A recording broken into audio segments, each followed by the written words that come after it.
muliakan, ada dulu seorang syekh satu malam mimpi salah satu wali besar. Saya nggak ingat Fudail bin Iyad, entah Ibrahim bin Adham, pokoknya salah satu, entah Ma'ruf al-Qurtubi, salah satu ulama terkemuka pada zaman tersebut. Satu hari dimimpiin Nabi Muhammad SAW. Nabi kemudian bilang sama dia, berangkatlah kamu ke daerah Fulan bin Fulan, di sana ada seorang waliullah di jalan ini meninggal dunia. Teman-teman saya sekalian, saya muliakan, dia pun besoknya berangkat pergi ke daerah tersebut.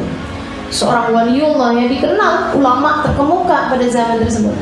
Dia jalan di jalanan tersebut dan subhanallah, yang meninggal dunia itu adalah seorang laki-laki keleleran di jalan.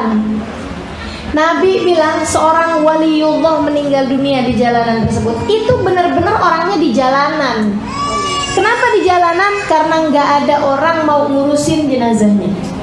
Itu Nabi Muhammad bilang sama syekh tersebut, dia adalah waliullah. Nabi yang bilang. Teman-teman saya sekalian yang saya muliakan, oh ya, Nabi juga pesan sama dia, ajak serta emir, jadi gubernur daerah tersebut buat nyolatin dia. Jadi dia pun begitu habis dapat jenazahnya itu, dia minta orang-orang di situ untuk rawatin sebentar, untuk simpan sebentar di rumah salah satu orang di situ. Dia kemudian pergi ke emir, dia minta emir tersebut buat nyolatin. Emirnya begitu dibilang, senang benar. Karena dia bilang, saya tadi malam dipesenin untuk jangan nolak kalau Syekh Fulan bin Fulan datang minta kamu nyolatin jenazah. Datanglah emir sama Syekh yang paling terkemuka ya. Ini pokoknya judulnya hari ini yang paling terkemuka aja dah. Sekaligus sekalian saya muliakan, datang kemudian amir, maksudnya gubernur, sama syekh yang paling pejabat paling tinggi, sama ulama paling tinggi di daerah tersebut buat nyolatin orang itu.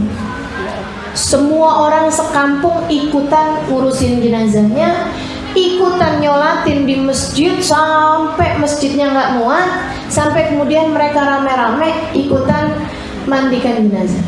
Habis selesai itu semuanya, beliau baru nanya sama warga sekitar situ, kenapa jenazahnya nggak ada yang ngurusin? Mereka bilang, karena ini adalah jenazahnya seorang pemabuk dan tukang main perempuan. Tanyain nama istrinya kemudian, keluarganya mana nih? Tanyain istri, benarkah suamimu adalah seorang pemabuk dan seorang pemain perempuan? Enggak pak, enggak Syekh, suami saya orang soleh, orang paling soleh yang pernah saya dapetin dalam hidup saya. Tapi memang tiap kali dia punya rezeki, dia akan pergi ke bandarnya minuman keras. Dia akan beli minuman keras banyak-banyaknya itu dibuangin di sumur. Dia bilang daripada akhirnya diminum sama anak-anak muda di kampung saya, mending saya buang-buangin. Dia bilang dibeli hanya untuk buat dibuang-buangin di sumur. Kemudian kerjaannya tuh tiap kali dia punya uang, dia pergi ke tempatnya PSK. Dia kemudian masuk ke kamar tersebut. Dia bilang sama perempuan tersebut, dah kamu rapi-rapi sekarang, kamu taubat sama Allah, ini apa segala macam, nih saya kasih uangnya. Kamu nyari uang kan? Nih saya kasih uangnya. Dia bilang, saya tahu persis suami saya ngerjain itu karena dia selalu cerita sama saya. Saya bilang sama kamu, bang, ini orang sekampung udah ngomongin kamu semua, dibilang kamu tukang mabok, sama kamu tukang zina, kamu tukang main perempuan. Karena kamu selalu pergi ke tempat-tempatnya PSK dan kamu selalu beli minuman-minuman keras. Terus suami saya bilang, oh nanti loh kamu kalau meninggal dunia gak ada yang ngurusin loh jenazah kamu, kata istrinya. Karena mereka emang udah ngomong dari sekarang, nah kalau dia meninggal dunia kita gak usah ngurusin, katanya gitu. Suami saya selalu bilang, tenang aja, Allah kan maha tahu. Saya udah minta sama Allah, kalau saya meninggal dunia, biarin Syekh Fulan bin Fulan, misalnya Fudail bin Iyad gitu ya, Syekh Fudail bin Iyad sama gubernur kita yang akan nyolatin saya. Saya udah minta sama Allah.